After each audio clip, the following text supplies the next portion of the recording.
ప్రధాని మోదీకి అమెరికా అధ్యక్షుడు డొనాల్డ్ ట్రంప్ బిగ్ వార్నింగ్ ఇస్తున్నాడా? ప్రస్తుతం దీనికి సంబంధించి చర్చ జోరందుకుంటోంది సోషల్ మీడియాలో. రష్యా నుంచి ఆయిల్ కొనుగోలు ఆపకపోతే ఇండియాపై మరిన్ని టారిఫ్స్ పెంచుతానంటున్నాడు ట్రంప్. మోదీతో ఇప్పటికే ఫోన్లో మాట్లాడానంటూ చెప్పుకొచ్చాడు డొనాల్డ్ ట్రంప్. రష్యా నుంచి ఆయిల్ కొనుగోళ్లు తగ్గించేందుకు మోదీ అంగీకరించారు అంటూ చెప్పుకొచ్చాడు Donald Trump.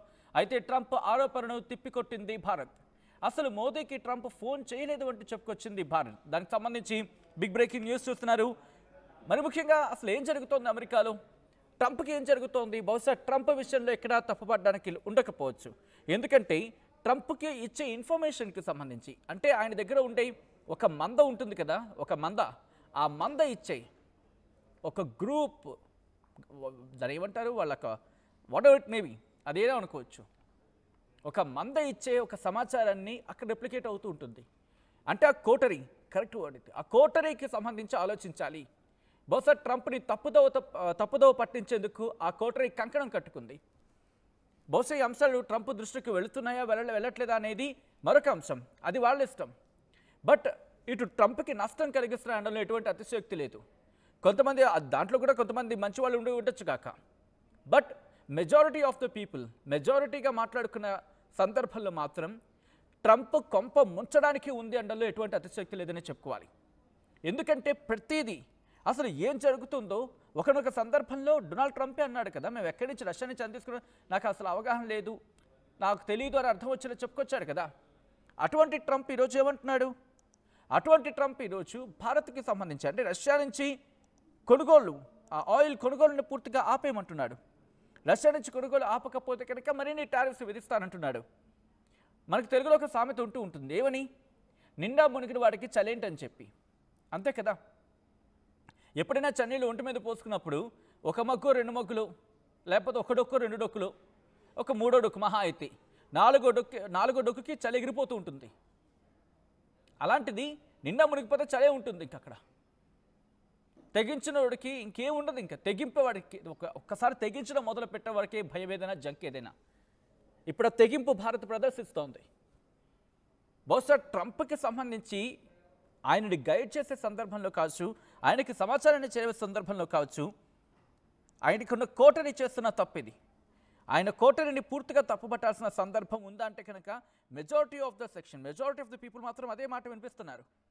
From the beginning ఒకసారి ఆయన కోటరీ గురించి మాట్లాడుకున్న సందర్భం ఏదైనా ఉంటాయి కదా, ట్రేడ్ అడ్వైజర్ కింద మాట్లాడుతూ ఉంటారు. వాడు కావచ్చు, పీటర్ నవర్ అనుకుంటా అతగాడి పేరు, ఏం మాట్లాడుతాడో, ఎప్పుడు చూసినా నోటికి ఏదో దురదాకు రాసుకొని మాట్లాడుతున్నాడా అనే ప్రేలాపనే ఉంటుంది. ఇప్పుడేమంటాడు ట్రంప్, ఏమంటాడు, మరి ముఖ్యంగా ఇటు భారత్ రష్యా నుంచి కొనుగోలు ఆపేయాలని చెప్పి. ఎందుకు ఆపేసుకుంటుంది, ఎందుకు ఆపేయాలి? ఇరాన్ మీద ఇటువంటి కండిషనే పెట్టింది. ఈరోజు రష్యా నుంచి ఎందుకు ఆపుకోవాలి? రష్యా నుంచి ఆపుకోవాల్సిన కర్మ భారత్కేం లేదు. ఇదే మాట పదే పదే చెప్పుకొచ్చింది. ఒక్కసారి ఇదే అంశానికి సంబంధించి రియాక్షన్స్ వస్తున్నాయి. ఒకసారి భారత్ రియాక్షన్ ఏంటి, అమెరికన్ రియాక్షన్ ఏంటి, కొన్ని రియాక్షన్స్ వస్తున్నాయి, రియాక్షన్స్ చూద్దాం. There were reports, and you even mentioned that in a recent phone call with Prime Minister Modi, and that Modi had said his country would stop purchasing the Russian oil. Yeah, he's going to stop purchasing. But India said that they were not aware. Well, then they're going to just keep paying a lot of tariffs. If they said that, but I don't believe they said that. No, I spoke with Prime Minister Modi of India, and he said he's not going to be doing the Russian oil thing. So that's it. But why would India say that they're not going to do? I don't know, but if they want to say that, then they'll just continue to pay massive tariffs, and they don't want to do that. Following up on Friday, you said you had a cordial meeting with President Zelensky. During that meeting, did you tell him you needed to cede all of the Donbass region to Russia? No, we never discussed it. We think that what they should do is just stop at the lines where they are, the battle lines. You have a battle line right now, and the rest is very tough to negotiate. If you're going to say you take this, we take that, there's so many different permutations. So what I say is they should stop right now at the battle lines. Go home, stop killing people, and be done. What do you think should happen with the Donbass region? Let it be cut the way it is. It's cut up right now. I think 78% of the land is already taken by Russia. negotiate something later on down the line. But I said, cut and stop at the battle line, go home, stop fighting. Right, breaking news చూస్తున్నారు. దానికి సంబంధించి ఇటు America అధ్యక్షుడు Donald Trump సంచలన వ్యాఖ్యలు చేశారు. ఇటు భారత్కి సంబంధించి రష్యా నుంచి ఆయిల్ కొనుగోలు చేస్తే భారీ మూల్యం చెల్లించుకోవాల్సి వస్తుందంటూ కూడా వ్యాఖ్యానించారు ఆయన. రష్యా నుంచి చమురు కొనుగోలు కనుక భారత్ నిలిపివేయకుంటే, ఆయన ఇంతకీ ఏమంటున్నారంటే భారత్ ఒప్పుకుంది. మోదీతో మాట్లాడిన సందర్భంలో ఆయన ఒప్పుకున్నారు, ఇటు అంగీకరించారంటూ కూడా అమెరికా అధ్యక్షుడు డొనాల్డ్ ట్రంప్ చెప్తూ వస్తున్నారు. అయితే భారత్ దీన్ని తోసిపుచ్చింది. ట్రంప్ అయినప్పటికీ మళ్ళీ అదే ఏదో అంటూ ఉంటారు కదా, పాడిందే పాట అని చెప్పి, అలాగే ఆ రాగానే అందుకుంటున్నారు ఆయన. సో ఈ నేపథ్యంలో రష్యా చమురు కొనుగోళ్లు ఆపేంత వరకు ఇటు భారీ టారిఫ్లు చెల్లించక తప్పదు అంటూ మరోసారి హెచ్చరిస్తున్న సందర్భం. ఏమంటున్నారు, ఒకవేళ కనుక భారత్ రష్యా నుంచి చమురు కొనుగోళ్లు, ఆ రిపోర్టర్లు కూడా చూడండి ఎంత, బహుశా ఈ మాట అన్నది కాస్త ఇబ్బందికరంగా అనిపిస్తుంది, బట్ అడగాల్సిన సందర్భం కాబట్టి అలా అడగచ్చా? ఒక దేశానికి సంబంధించి ఇరకట్టల్లో పడేసేలా మీ ప్రశ్న అయ్యొచ్చా? అంటే మీకు సంబంధం లేదు కాబట్టి, ఒక దేశాన్ని కష్టాలు నెట్టేయాలి కాబట్టి అడుగుతున్నట్టుగా అడిగారు తప్ప, మీకు భారత్తో ఇబ్బంది ఏంటి అని ఎందుకు ప్రశ్నించరు? భారత్ కొనుగోలు చేస్తే మీరేం చేస్తారు? అసలు ఆ వర్షన్ మీరు క్లారిటీగా ఉండాలి కదా. సరే, ఇంగ్లీష్ మన వాళ్ళు ఈ తిక్కగా ఉన్నారు కాబట్టి నేను ఆ పదాన్ని దాదాపు ఉపయోగించట్లా. ఎందుకంటే ఆ వ్యక్తికి సంబంధించి మాట్లాడుకుంటున్న సందర్భంలో అడిగే ప్రశ్నను చాలా క్షుణ్ణంగా అడగాలి. సో భారత్ కనుక ఒకవేళ కొంటుంది కదా, భారత్ ఆపేలేదు, ఆపుతానని అనలేదు. ఆయన గురించి తెలిసి అడగడం అదొక విచిత్ర వైఖరి అంతే. ట్రంప్ గురించి తెలిసి మరి అడగడం విచిత్ర వైఖరి అది. బట్ ఇదే ట్రంప్ ఏమంటున్నాడు, ఇప్పుడు మళ్ళీ భారత్ మీద టారిఫ్స్ విధిస్తాడంట. బహుశా ఆ ట్రంప్కి చెప్పే ప్రయత్నం చేయండి అక్కడ వాళ్ళైనా. ఎందుకని నో కింగ్ అనే మాట వినిపిస్తోంది, అతగాడి మీద వ్యతిరేకత వ్యక్తమవుతోంది. ఆ వ్యతిరేకత ఆయన చెవికి పడేలా చేయండి, పెడచెవిన పడేలా చేయకండి. ఎందుకంటే బహుశా ట్రంప్ కనుక ఒకవేళ ఈ వార్త వింటే బహుశా ఆయన పట్టించుకోకపోవచ్చు. ఆయన సోకాల్డ్ కోటరీ ఉంటుంది కదా, ఆయన పట్టించుకుంటుంది కదా. గుర్తుపెట్టుకోండి, మీ కోటరీ మీ పద్ధతి మార్చుకోండి. ఇది వార్నింగ్ అనుకుంటారా, లేకపోతే హెచ్చరిక అనుకుంటారా, సూచన అనుకుంటారా, సలహా అనుకుంటారా, ఏదైనా అనుకోండి. ట్రంప్ అనే వ్యక్తి, ఆయన వ్యక్తిత్వం ఆయనకు సంబంధించి ఉంది, దాన్ని ఎవరు కొట్టిపారారు. ఎందుకంటే వ్యాపారవేత్తగా అంత వెలుగొందిన మనిషి. బట్ అటువంటి వ్యక్తిని పూర్తిగా తప్పుదో పట్టించేలా మీరు ప్రయత్నం చేస్తున్నారు. లాబింగ్ పేరుతో అక్కడ జరుగుతోంది ఏంటో తెలుస్తోంది. ఈరోజు ట్రంప్ వ్యక్తిత్వానికి సంబంధించి అక్కడ ప్రశ్నిస్తున్నారు. అతగాడి మీద మరకొస్తోంది. అమెరికాలోని మేక్ అమెరికా గ్రేట్ అగైన్ అనే అంశానికి సంబంధించి మాట్లాడుకునే క్రమంలో ఆ మేక్ అమెరికా గ్రేట్ అగైన్ అనే పదాన్ని ప్రజలు మర్చిపోయి ప్రస్తుతం ట్రంప్కి వ్యతిరేకంగా వాళ్ళు ఉద్యమిస్తున్నారంటే ఆ కోటరీ అర్థం చేసుకోండి. మీరు కనుక ఇదే కంటిన్యూ అయితే, ఏ వ్యక్తి అయితే మీకు అంతటి హోదా ఇచ్చాడో ఆ వ్యక్తి అస్తిత్వానికే ప్రమాదం వస్తే ఆ తర్వాత ప్రజలు మిమ్మల్ని విడిచిపెడతారా? జెన్ జీకి సంబంధించి మాట్లాడుకుంటున్న సందర్భం గుర్తుపెట్టుకోండి. ఏ దేశమైనా అది ఎవరికి అతీతం కాదు, ఎవరు అతీతం కాదు. ప్రజల చేత ప్రజల కొరకు, ఎవరైనా అంతే. ప్రజల చేత ప్రజల కొరకు, ప్రజల కోసం ఎన్నుకోబడిన ప్రభుత్వాలు ఎవరైనా ఎక్కడైనా ప్రజలు ఎన్నుకున్నారంటే డెమోక్రసీలో, డెమోక్రటిక్ కంట్రీలో అది వాళ్ళు ఎన్నుకున్నారు కాబట్టే మీరు నించున్నారు అక్కడ. వాళ్ళు ఎన్నుకున్నారు కాబట్టే మీరు అక్కడ ఉన్నారు అంతే. అదే ప్రజలు పిడికిలి బిగించి ఒక గుద్దు గట్టిగా గుద్దితే ఓట్ల రూపంలో ఆకాశంలో ఉన్న వాళ్ళని పాతాళంలోకి తొక్కుతారు. చూశారుగా ఏం జరుగుతోందో నేపాల్లో, అక్కడ పరిస్థితికి సంబంధించి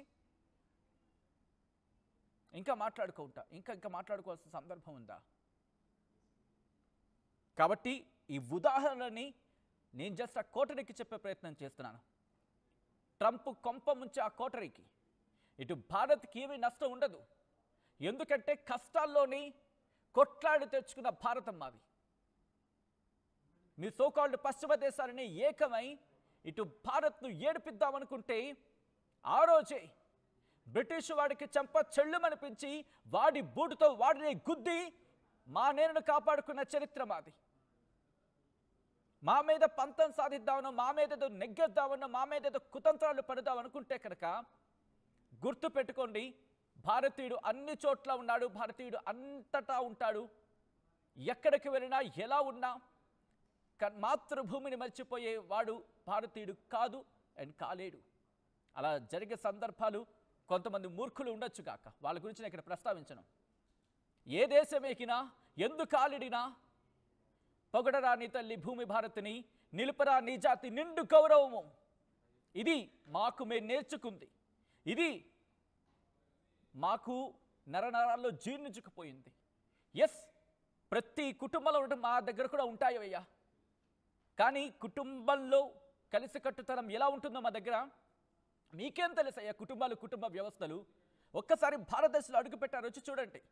ఎందుకు భారత్ని దూరం చేసుకుంటున్నావా అని చెప్పి బాధపడతారు మీరు. ఎందుకు భారత్ని దూరం చేసుకుంటామని చెప్పి బాదుకుంటారు మీరు. ఈరోజు భారతదేశం ప్రపంచ దేశాలకు ఒక దిక్సూచిలా మారే అవకాశం ఉంది. కుటుంబ వ్యవస్థ భారతదేశంలో ఎంత పటిష్టంగా ఉందో అడుగు పెడితే ఆశ్చర్యపోతున్నాయి. మీ దగ్గరే ఉందయ్యా, మీ దగ్గరే ఉంది. అలాంటిది మీరు మాకు నీతులు చెప్తారా? ఏదో అంటూ ఉంటారు, మా తాతలు నేతులు తాగారు, మా మూతల వాసన చూడండి అని చెప్పి. అండ్ మీరు మాకు చెప్తారు యదవ కహానీలంతా కూడా, యదవ కహానీలు మీరు మాకు చెప్తారు. పనికిమాలిన నీతులు, సూక్తులు మీరు మాకు చెప్తారు. మేము ఎవరి దగ్గర నేర్చుకోవాల్సిన అవసరం లేదు. నేర్చుకోవాలనుకుంటే టెక్నాలజీ పరంగా yes, we are ready to learn. But మాకు పాఠాలు చెప్పాలనుకోండి, కానీ గుణపాఠాలు చెప్పాలని చెప్పి ప్రయత్నం చేస్తే కనుక గుణపం దింపుతాం ఒక్కొక్కడికి. ఎక్కడ దించాలో అక్కడ దిగుతుంది. ఎందుకంటే బ్రిటిష్ వారు మమ్మల్ని తట్టుకోలేక పారిపోయిన పరిస్థితి, మా ఐక్యతను తట్టుకోలేక, మా అమాయకత్వాన్ని ఆసరా చేసుకొని మా దేశం మీద పడి పీక్కు తిందామంటే మేము పిడికిలు బిగించి గుద్దుతే, మేము పిడికిలు బిగించి గుద్దుతే ఈరోజు ఎక్కడుందో చూడండి. మా నుంచి దోచుకెళ్ళిపోయారు, మా నుంచి దోపిడీ చేశారు. అండ్ ఇప్పటికీ మా మీద మీ పెత్తనం చెలాయించాలనుకుంటే చెల్లు చీటి అది. బహుశా ఆగ్రహంతో, ఆవేశంతో మాట్లాడుతున్నారు అనుకుంటున్నారేమో. మా వాళ్ళంటూ ఉంటారు ఆవేశం అనర్థం అంటూ కూడా. కానీ గుర్తుపెట్టుకోండి, ఆవేశంతో మాట్లాడేది వేరు, ఆక్రందనతో మాట్లాడేది వేరు, ఆలోచనతో మాట్లాడేది వేరు, విచక్షణతో మాట్లాడేది వేరు, వివేకంతో మాట్లాడేది వేరు. అర్థం పర్థం లేకుండా, సంబంధం లేకుండా మాట్లాడే పద్ధతి మీకు ఉందేమో. ఒక విషయం గురించి పూర్తి అవగాహన లేకుండా, పూర్తిగా పట్టు లేకుండా, ఎడాపెడా నరం లేని నాలుక ఏదైనా వాగేస్తుంది అంటూ ఉంటారు కదా, అది మీకు చెల్లుతుందేమో. అలా అనుకుంటారేమో మీరు, కానీ మాకు కాదు. ఒక మాట మాట్లాడామంటే ఆ మాట ప్రతి పదానికి అంతే వాల్యూ ఉంటుంది. ఏడుందయ్యా డైవర్సిఫికేషన్? మీరు రాసుకుంటారు మీ మాటల్లో డైవర్సిఫికేషన్ అని చెప్పి. ఎక్కడుంది? ప్రశ్నించుకోండి. రెండు మా దగ్గర నుండి చూపిస్తాం డైవర్సిఫికేషన్ అంటే, వైవిధ్యం అంటే ఏంటో. మాటల్లో, చేతల్లో, తిండిలో, బట్టలో ఎక్కడ చూపించమంటే అక్కడ చూపిస్తాం. మీ దగ్గరే ఉంది.